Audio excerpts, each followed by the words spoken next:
Bok Choy by Paul Mason, illustrations by Ant Sang. Otago, 1865. Jacob is helping his mother when Ah Sum calls by. Ah Sum hauls his sacks through the town, selling his vegetables door to door. The old man bows his head and lowers his pole. They look good. I don't know how you can eat that muck. Mrs. Bishop talks as if Ah Sum isn't there. Her son William beats their carpet. It's called Bok Choy, Mrs. Bishop. Thank you, Ah Sum. William sneers at Ah Sum. Chinaman! I don't like eating those Chinese cabbages either. William just laughs and thumps the carpet. Jacob knows he'll get more of the same at school. Why did he have to stop by right at that moment? Jacob hears William sniggering and has the sudden urge to go fishing. He needs to get away.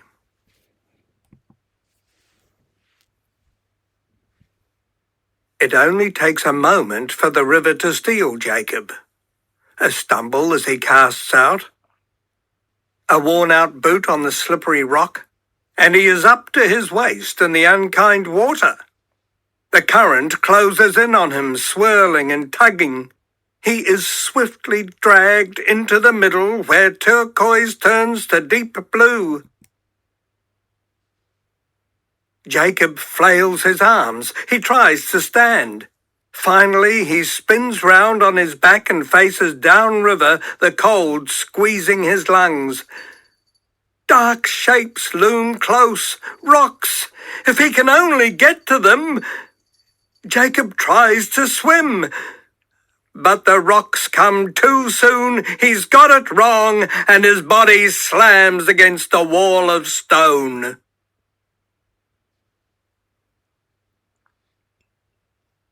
Jacob wakes in a darkened hut.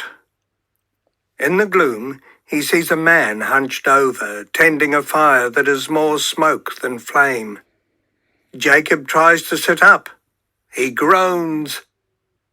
Jacob recognizes him. Ah Sum. Rest. Rest. My mother? Mother comes soon. Ah Sum turns and presses him down, drawing the covers back up to his neck. Ah Sum busies himself over the fire, then gives Jacob a mug of something hot to drink, supporting the boy's head with his hand. Jacob takes little sips, and warmth floods his chest. Walking home. I see you in water, on rocks. You lucky boy. I slipped. Jacob notices that Ah Sum's trousers are soaked through. Thank you. Jacob looks around. He has never been to the Chinese village before. It isn't the sort of place you would want to visit, he can hear Mrs. Bishop say. Best they keep to themselves.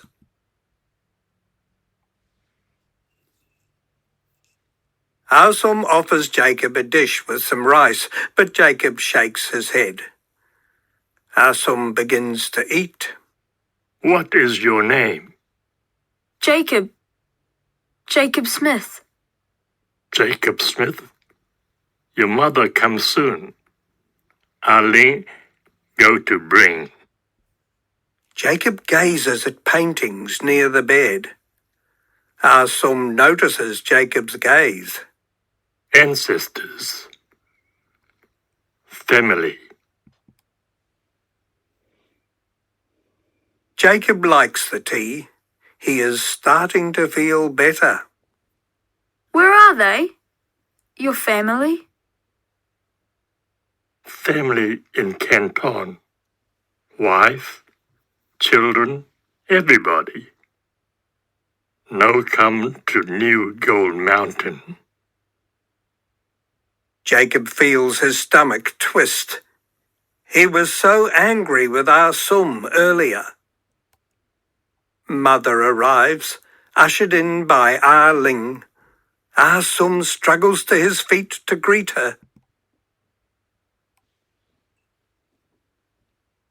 Jacob, are you all right? Awesome rescued me. How can I thank you? Can you walk? Let's get you home to bed. Come by the house tomorrow. Let me fix you up. Ah Sum shakes his head. No problem. No money. I insist. Jacob and his mother walk back through the Chinese village. Jacob rubs the bruise on his head. His clothes are damp and cold. Outside their cottage, they are stopped by Mrs. Bishop. Well, well, look what the cat dragged in. He fell in the river, the daft boy. He was rescued by Ah Sum, the vegetable man, would you believe? Was he indeed? Just you wait. That Chinaman will be after something. Whatever do you mean? He'd probably sell his own mother for a halfpenny, given the chance.